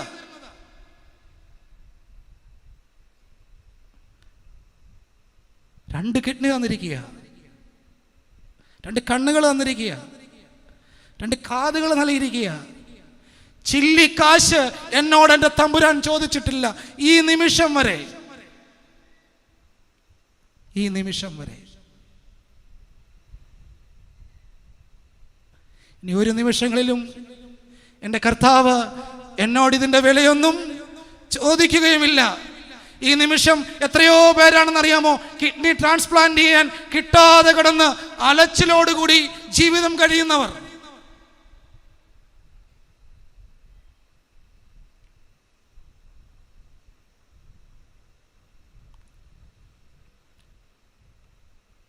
ദൈവമേ നിർമ്മലമായ ഒരു ഹൃദയം എന്നിൽ സൃഷ്ടിച്ച് സ്ഥിരമായ ഒരാത്മാവിനെ എൻ്റെ ഉള്ളിൽ പുതുക്കണമേ. ദൈവമേ ഞാൻ ജീവിക്കുന്നുവെങ്കിൽ എനിക്ക് വേണ്ടത് നിർമ്മലമായൊരു ഹൃദയമാണ്. ഞാൻ മരിച്ചു പോയാൽ എനിക്ക് വേണ്ടതെന്താണ്? സ്ഥിരമായ ഒരാത്മാവാണ്. എൻ്റെ ദൈവത്തിൻ്റെ സന്നിധിയിലെത്താൻ, എൻ്റെ ഉടയവൻ്റെ സന്നിധിയിലെത്തുവാൻ എനിക്ക് എന്തു വേണം? സ്ഥിരമായ ഒരു ആത്മാവ് വേണം. ദൈവമേ നിർമ്മലമായൊരു ഹൃദയം എന്നിൽ നിറച്ച്, ദൈവമേ നിർമ്മലമായ ഹൃദയം എന്നിൽ സൃഷ്ടിച്ച് സ്ഥിരമായൊരു ആത്മാവിനെ എൻ്റെ ഉള്ളിൽ പുതുതാക്കണമേ. ദൈവമേ അനർത്ഥങ്ങൾ, അപകടങ്ങൾ, രോഗങ്ങൾ, ഭാരങ്ങൾ, ക്ലേശങ്ങൾ എൻ്റെ കൂടപ്പിറപ്പായി എൻ്റെ കൂടെയുണ്ട്. എന്നാൽ എനിക്ക് വേണ്ടത് കൂടപ്പിറപ്പായി നിന്നെയാണ് എനിക്ക് വേണ്ടത്. കൂടപ്പിറപ്പായി കൂടെ ഇരിക്കുവാൻ എനിക്ക് നിന്നെ വേണം. കാവലായി, കൂട്ടാളിയായി കൂടെ ഇരിക്കുവാൻ എനിക്ക് നിന്നെ വേണം എന്ന് യബ്ബേസ് എന്ന് പറയുന്ന മനുഷ്യൻ പ്രാർത്ഥിക്കുകയാണ്. ഈ അനർത്ഥ നാളുകളിൽ ഞാനും നിങ്ങളും പ്രാർത്ഥിക്കണം. ഈ അനർത്ഥ നാളുകൾ എത്ര നാളെന്നോ, എത്ര ദിവസങ്ങളെന്നോ, എത്ര മാസങ്ങളെന്നോ, എത്ര വർഷങ്ങളോ എന്നുള്ളത് ദൈവത്തിൻ്റെ പദ്ധതിയാണ്. ആ പദ്ധതിയെ ചോദ്യം ചെയ്യുവാൻ ഒരുവനും കഴിയുകയുമില്ല. അവിടെ നമ്മുടെ ബുദ്ധിയും നമ്മുടെ സാമർഥ്യങ്ങളും എല്ലാം തോറ്റുപോവുകയും ചെയ്യുകയാണ്. ദൈവമേ നിൻ്റെ കരുതലും നിൻ്റെ പരിപാലനവും നിൻ്റെ സന്തോഷവും നിന്നോടുള്ള കാത്തിരിപ്പും എൻ്റെ ജീവിതത്തിൽ ഉണ്ടാകണമേ എന്ന് യബ്ബേസിനോട് ചേർന്ന് നമുക്ക് പ്രാർത്ഥിക്കാം. യബ്ബേസ് രണ്ടാമതായി ഇവിടെ പ്രാർത്ഥിച്ചു. അതിങ്ങനെയാണ്: നീ അനുഗ്രഹിച്ച് എൻ്റെ അതിരുകൾ വിസ്താരമാക്കണം. നീ എന്നെ അനുഗ്രഹിച്ച് എൻ്റെ അതിരുകൾ വിസ്താരമാകണം. എൻ്റെ ദൈവത്താൽ അനുഗ്രഹിക്കപ്പെട്ടവരെ, നമ്മുടെ പൂർവിക പിതാക്കന്മാരുടെ കാലം മുതൽ നമ്മുടെ മാതാപിതാക്കൾ തുടങ്ങി എല്ലാവരും പ്രാർത്ഥിച്ച് അനുഗ്രഹിച്ച് അതിരുകളെല്ലാം വിസ്താരമായി. ഞാൻ ഈ അടുത്ത് നമ്മുടെ ഒരു കോളേജിൻ്റെ പ്രോഗ്രാമിൽ സംബന്ധിച്ചു. അവിടെ കോളേജിൻ്റെ പ്രോഗ്രാമിൽ സംബന്ധിക്കുമ്പോൾ ആ കോളേജിലെ കുഞ്ഞുങ്ങൾ ആദ്യം ഒരാളെ കാണുമ്പോൾ പറയുന്നത് എന്താണെന്നറിയാമോ? മനസ്സ് നന്നാകട്ടെ. അനുഗ്രഹങ്ങൾ ധാരാളമായി നമുക്ക് ലഭിച്ചു. നമ്മുടെ പൂർവിക പിതാക്കന്മാരുടെ കണ്ണുനീരിലൂടെ, ത്യാഗത്തിലൂടെ, സഹനത്തിലൂടെ നമുക്ക് ധാരാളം അനുഗ്രഹങ്ങൾ ഉണ്ടായി. അതിരുകളെല്ലാം വിസ്താരമായി. നമ്മുടെ ശരീരത്തിന് സ്ഥിതി ചെയ്യുവാൻ അല്പം സ്ഥലം മാത്രം മതി. പക്ഷെ നമ്മുടെ ഹൃദയം, നമ്മുടെ മനസ്സ് സഞ്ചരിച്ചു കൊണ്ടിരിക്കുകയല്ലേ?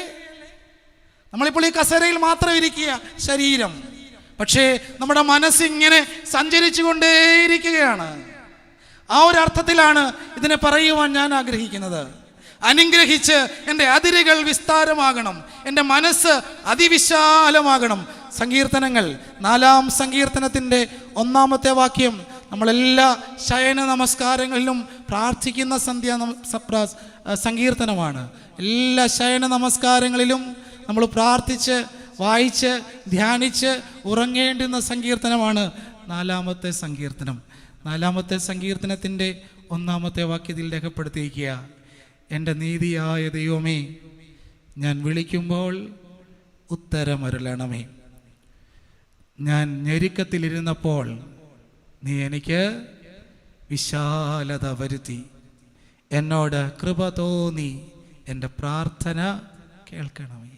ദൈവത്താൽ അനുഗ്രഹിക്കപ്പെട്ടവരെ, ബ്രോഡ്നെസ്, വിശാലത. ഇന്ന് ലോകം മുഴുവൻ വിശാലമായി മാറി. നെറ്റ്വർക്ക് സൊസൈറ്റിയാണ് ഇന്ന് ലോകത്തെ മുഴുവൻ നിയന്ത്രിച്ചു കൊണ്ടിരിക്കുന്നത്. ചിലർ പറഞ്ഞു, ഈ കാലത്ത് കൊറോണ വന്നതുകൊണ്ട് നമുക്ക് എല്ലാ കാര്യങ്ങളും ചെയ്യുവാൻ കഴിഞ്ഞു നെറ്റ്വർക്കിലൂടെ. അതൊരു വലിയ നേട്ടം തന്നെയാണ്. ഈ കാലഘട്ടത്തിൽ നെറ്റ്വർക്ക് സൊസൈറ്റിയിലൂടെ വിശാലമായി ലോകം മുഴുവനുമുള്ള ആളുകളോട് നമുക്ക് സംസാരിക്കുവാൻ കഴിഞ്ഞു. ഇന്ന് ഇവിടെ പറയുന്ന കാര്യങ്ങൾ ലോകം മുഴുവൻ കേൾക്കുകയും അറിയുകയും ചെയ്യുവാനായിട്ട് കഴിയുകയാണ്. കേരളത്തിലെ, ഇന്ത്യയിലെ വളരെ പ്രശസ്തയായ ഒരു എഴുത്തുകാരിയാണ് അരുന്ധതി റോയ്. അരുന്ധതി റോയിയുടെ ഏറ്റവും പ്രസിദ്ധമായതാണല്ലോ the God of small things, ചെറിയ കാര്യങ്ങളുടെ വലിയ തമ്പുരാൻ. ബുക്കർ പ്രൈസിലൂടെ കേരളത്തിന് വേറെ അഭിമാനമായ സ്ത്രീരത്നമാണ് അരുന്ധതി റോയ്. അരുന്ധതി എന്ന വാക്കിന് ഒരർത്ഥം ഇങ്ങനെയാണ്: അതിരുകളില്ലാത്തവൾ എന്നാണ്. അതിരുകളില്ലാത്തവൾ എന്നാണ്. അരുന്ധതി റോയ് എന്ന് പറയുന്ന സ്ത്രീയുടെ ഇടപെടലുകൾ എപ്പോഴും കെട്ടുപാടുകളില്ലാത്തവളാണ്. അവൾ സാമൂഹിക, പാരിസ്ഥിതിക, മറ്റു മനുഷ്യരുടെ വിഷയങ്ങളിലെല്ലാം എപ്പോഴും ഇടപെടുന്ന ഒരു ശബ്ദമാണ് അരുന്ധതി റോയ്. ദൈവത്താൽ അനുഗ്രഹിക്കപ്പെട്ടവരെ, അതിരുകൾ ദൈവം അനുഗ്രഹിച്ച് വിസ്താരമായപ്പോൾ നമ്മൾ എന്ത് ചെയ്തെന്നറിയാമോ? മതിലുകൾ കെട്ടുവാൻ തുടങ്ങി. മതിലുകൾ കെട്ടുവാൻ തുടങ്ങി. എല്ലാ ജില്ലയ്ക്കും, എല്ലാ സംസ്ഥാനങ്ങൾക്കും, എല്ലാ രാജ്യങ്ങൾക്കും അതിർത്തിയുണ്ട്. എന്നാൽ ഈ അതിർത്തികൾക്കൊക്കെ അപ്പുറമായിട്ട് ഒരു സംസ്കാരവും ഒരു സൗന്ദര്യവുമുണ്ട്. ആ സൗന്ദര്യമാണ് യഥാർത്ഥത്തിൽ വിശാലമായ എല്ലാ കാര്യങ്ങളുടെയും അടിസ്ഥാനം എന്ന് പറയുന്നത്. അതുകൊണ്ടാണ് ഇന്ത്യക്കാരനെ ജോലിക്കായി സ്വീകരിക്കുവാൻ ഗൾഫ് രാജ്യങ്ങൾ തയ്യാറായത്, അമേരിക്ക തയ്യാറായത്, കാനഡ തയ്യാറായത്, അവിടെയുള്ള ആളുകൾക്ക് ഇന്ത്യയിൽ വന്ന് ജോലി ചെയ്യുവാനുള്ള സാധ്യതകൾ ലഭ്യമായത്. അതുകൊണ്ട് അനുഗ്രഹങ്ങൾ ലഭിച്ചപ്പോൾ, അതിരുകൾ വിസ്താരമായപ്പോൾ, ലോകമങ്ങ് വിശാലമായപ്പോൾ, മനസ്സുകളേറെ വിശാലമായി മാറുമ്പോഴാണ് ഒത്തിരിയും സാധ്യതകൾ ഈ ഭൂമിയിലേക്ക് ഇറങ്ങി വരുന്നത്. പക്ഷേ ഇന്നും മനുഷ്യൻ മതിലുകൾ ഉണ്ടാക്കിയെടുക്കുകയാണ്. എന്നാൽ ഈ മതിലുകളല്ല ഉണ്ടാകേണ്ടത്, പാലങ്ങളാണ് ഉണ്ടാകേണ്ടത്. അതുകൊണ്ടാണ് വളരെ പ്രസിദ്ധനായ കേരളത്തിലെ ഒരു പഴയ കവി ഓർമ്മപ്പെടുത്തുന്നത്, കൂടിയല്ല പിറക്കുന്ന നേരത്തും കൂടെയല്ല മരിക്കുന്ന നേരത്തും മധ്യേ ഇങ്ങനെ കാണുന്ന നേരത്തും മത്സരിക്കുന്നതെന്തിന് നാം വൃഥ. വിസ്താരമാക്കുവാൻ, എൻ്റേത് വിസ്താരമാക്കുവാൻ മത്സരിക്കുന്നതെന്തിന് നാം വൃഥ. മത്സരങ്ങൾ സമ്മർദ്ദങ്ങളാണ് ഉണ്ടാക്കുന്നത്. മത്സരങ്ങൾ സമ്മർദ്ദങ്ങളാണ് ഉണ്ടാക്കുന്നത്. പക്ഷേ ഈ ദുരന്തങ്ങളുടെ കാലഘട്ടത്തിലാണെന്താണ് തോന്നുന്നു ഏറ്റവും അധികമായി സന്മനസ്സും സഹകരണവും ഉണ്ടാകുന്നത്, സഹവർത്തിത്വവും ഉണ്ടായത്. 2018 വെള്ളപ്പൊക്കം വന്നപ്പോൾ എത്രയോ പേരാണ്, പ്രത്യേകിച്ച് തീരദേശ പ്രദേശങ്ങളിലുള്ള മത്സ്യത്തൊഴിലാളികൾ കടന്നു വന്ന് നമ്മുടെ ഇടങ്ങളിലൊക്കെ എന്തുമാത്രം ശുശ്രൂഷകളാണ് ചെയ്തത്. പ്രത്യേകിച്ച് ദുരന്ത കാലങ്ങളിലാണ് സഹവർത്തിത്വവും സ്നേഹവും ഏറ്റവും കൂടുതലായിട്ടുണ്ടായിട്ടുള്ളത്. കൊറോണ കാലത്താണ് ഡോക്ടേഴ്സ്, നേഴ്സുമാർ, ആതുര ശുശ്രൂഷ പ്രവർത്തകർ അവരുടെ കുടുംബങ്ങളെ പോലും ഉപേക്ഷിച്ച് എത്രയോ ദിവസങ്ങളിലാണ് അവരൊക്കെ ആയിരുന്ന ഇടങ്ങളിൽ തങ്ങളുടെ ശുശ്രൂഷകളൊക്കെ നിർവഹിച്ചു കൊണ്ടിരുന്നത്. അപരൻ്റെ ദയനീയ അവസ്ഥയിൽ അനുകമ്പ തോന്നി എത്രയോ പേരാണ് അതിരുകളൊക്കെ ഹൃദയത്തിൻ്റെ വിശാലതകൾ കൊണ്ട് വിസ്താരമാക്കി മാറ്റിയത്. സ്നേഹത്തിൻ്റെ 2 വികാരങ്ങളാണ്, ഒന്ന് അനുകമ്പയും 2 സഹാനുഭൂതിയും, ഒന്ന് എമ്പതിയും 2 കമ്പാഷനും. എല്ലാ മനുഷ്യനിലും ഉണ്ടാകേണ്ടതാണിത്. ചില പഠനങ്ങൾ പറയുകയാണ്, മനുഷ്യൻ്റെ തലച്ചോറിൽ അനേകം കോശങ്ങളുണ്ട്. അതിലേറ്റവും പ്രധാനപ്പെട്ടൊരു കോശങ്ങളാണ് ന്യൂറോൺസുകളാണ്, മിറർ ന്യൂറോൺസ്, കണ്ണാടി ന്യൂറോണുകൾ. ഈ കണ്ണാടി ന്യൂറോണുകളുടെ പ്രത്യേകത എന്ന് പറയുന്നത്, അപരൻ്റെ എന്തെങ്കിലും ഒരു വേദന കണ്ടാൽ, എൻ്റെ സഹോദരൻ്റെ, എൻ്റെ കൂടെ ഇരിക്കുന്നവൻ്റെ വേദന ഒന്ന് കണ്ടാൽ എനിക്ക് സഹതാപവും അനുതാപവും തോന്നുന്നുവെങ്കിൽ അതെൻ്റെ ഉള്ളിലുള്ള, എൻ്റെ തലച്ചോറിലുള്ള ചില ന്യൂറോൺസുകൾ അത് പ്രകടമാക്കി അതിനോട് പ്രതികരിക്കുവാനായിട്ട് എന്നെ ഇടയാക്കുകയാണ് എന്ന് ചില പഠനങ്ങൾ രേഖപ്പെടുത്തിയിരിക്കുകയാണ്. അതുകൊണ്ട് ഈ കാലഘട്ടത്തിൽ ഈ കണ്ണാടി ന്യൂറോണുകളുടെ പ്രവർത്തനങ്ങൾ ഏറ്റവും കൂടുതലാണെന്ന് തന്നെയാണ് എൻ്റെ പക്ഷം. കഴിഞ്ഞ ആഴ്ച നമ്മൾ കണ്ടു ഒരു പോലീസ് ഓഫീസർ ശ്വാസം മുട്ടി നിൽക്കുന്ന ഒരു മനുഷ്യനെ പൊക്കിയെടുത്ത് നെഞ്ചോട് ചേർത്ത് വെച്ച് 400 മീറ്ററാണ് ഓടുന്നത്. ആലപ്പുഴ ജില്ലയിലെ അശ്വിനും രേഖയും ബൈക്കിൻ്റെ നടുവിൽ ഒരു കൊറോണ ബാധിതനായ അവസാനത്തെ ശ്വാസം വലിക്കുന്ന ഒരു മനുഷ്യനെയും ചേർത്ത് പിടിച്ച് ആലപ്പുഴ മെഡിക്കൽ കോളേജിലേക്ക് കൊണ്ടുപോകുന്ന ഒരു ചിത്രം എല്ലാ വാർത്താ മാധ്യമങ്ങളിലൂടെയും നമ്മൾ കണ്ടതാണ്. ഒരുപക്ഷെ അതിൻ്റെ ആ സമയത്തും ആദ്യ ദിവസങ്ങളിലുമൊക്കെ ഒത്തിരി വിമർശനങ്ങൾ ഈ അശ്വിനും രേഖയുമൊക്കെ നേരിടേണ്ടി വന്നു. പക്ഷേ അശ്വിനിലും രേഖയിലുമൊക്കെ ഉണ്ടായിരുന്ന ദൈവീകമാകുന്ന സഹജമായ ഭാവം, തൻ്റെ പ്രിയപ്പെട്ട സുഹൃത്തിൻ്റെ, സഹോദരൻ്റെ ചില നിർണായകമായ നിമിഷങ്ങളിൽ അതിരുകളില്ലാതെ, കെട്ടുപാടുകളില്ലാതെ വിശാലമായ ഹൃദയത്തെ ഉള്ളുകൊണ്ട് തുറന്നപ്പോഴാണ് ആ ജീവിതം ഇന്നും നിലനിൽക്കുന്നതെന്ന് നമ്മുടെ സമൂഹം നമ്മെ പഠിപ്പിക്കുവാനായിട്ട് ആഗ്രഹിക്കുകയാണ്. എബേസ് പ്രാർത്ഥിക്കുന്നത്, നീ എന്നെ അനുഗ്രഹിച്ച് എൻ്റെ അതിര് വിസ്താരമാക്കണം എന്നാണ്. നമുക്ക് ഈ കാലഘട്ടത്തോട് ചേർന്ന് നിന്നുകൊണ്ട് പ്രാർത്ഥിക്കേണ്ടത്, എൻ്റെ ഹൃദയം, എൻ്റെ മനസ്സ് വിശാലമാകണം. എൻ്റെ പൂർവിക പിതാക്കന്മാരെ അനുഗ്രഹിച്ച ദൈവം നിറപടിയായി സമൃദ്ധമായി എന്നെയും അനുഗ്രഹിക്കുകയാണ്. അതിരുകളില്ലാത്ത സ്നേഹം, ദൈവസ്നേഹം, നിത്യമായ സ്നേഹം, അത് അനുഗ്രഹങ്ങളുടെ പെരുമഴക്കാലമായി ഈ ഭൂമിയിൽ എന്നെയും നിങ്ങളെയും സന്ദർശിച്ചു കൊണ്ടിരിക്കുമ്പോൾ ആ കുഞ്ഞുങ്ങൾ നമ്മെ പഠിപ്പിക്കുന്നത് പോലെ നമുക്കും പറയുവാൻ കഴിയണം, മനസ്സുകൾ നന്നാകട്ടെ, ഹൃദയങ്ങൾ നന്നാകട്ടെ, മറ്റുള്ളവരുടെ കണ്ണുനീരും വേദനകളും ഒപ്പിയെടുക്കുവാൻ, അവരുടെ പ്രതിബന്ധങ്ങളിൽ അവരെ ചേർത്ത് പിടിക്കുവാൻ തക്കവണ്ണം. ദൈവത്താൽ അനുഗ്രഹിക്കപ്പെട്ടവരെ, പഴയ നിയമ ചരിത്രത്താളുകളിലെ ഒരു മനുഷ്യനെക്കുറിച്ചാണ് നാം ചിന്തിച്ചത്. 1 ദിനവൃത്താന്തം 4-ാം അധ്യായത്തിൻ്റെ 10-ാമത്തെ വാക്യത്തിലൂടെ യബ്ബേസിൻ്റെ പ്രാർത്ഥന, നീ എന്നെ അനുഗ്രഹിച്ച് എൻ്റെ അതിരുകൾ വിസ്താരമാക്കണം. കർത്താവേ, അനർത്ഥ ദിവസങ്ങളിൽ, ദൈവമേ, അനർത്ഥ ദിവസങ്ങളിൽ നിൻ്റെ കൈ എന്നോട് കൂടെയിരിക്കണം. അവൻ അപേക്ഷിച്ചതിനെ മുഴുവൻ ദൈവം നൽകി എന്നാണ് ഈ വേദഭാഗം പറഞ്ഞ് അവസാനിപ്പിക്കുന്നത്. അവൻ അപേക്ഷിച്ചതിനെ മുഴുവൻ ദൈവം അവന് നൽകി. അതിന് 2 സവിശേഷതകളാണ് പറഞ്ഞത്. ഒന്ന്, അവൻ തൻ്റെ സഹോദരന്മാരിൽ ഏറ്റവും മാന്യൻ ആയിരുന്നു, more honourable than his brother's. 2, അവൻ്റെ അമ്മ അവന് നൽകിയ പേരാണ് യബ്ബേസ്.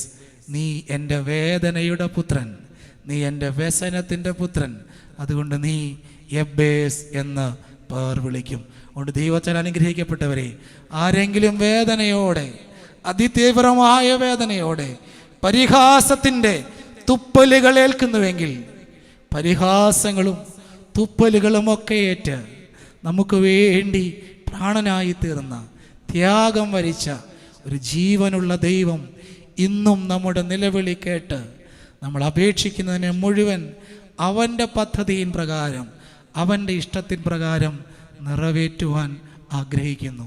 ആ ഇഷ്ടത്തിൻ്റെ മുമ്പിൽ അമ്മയെപ്പോലെ നമുക്കും പറയാം, ഇതാ ഞാൻ കർത്താവിൻ്റെ ദാസൻ, കർത്താവിൻ്റെ ദാസി, അവിടുത്തെ ഇഷ്ടം പോലെ എനിക്ക് ഭവിക്കട്ടെ. എല്ലാവരെയും ദൈവം അനുഗ്രഹിക്കട്ടെ.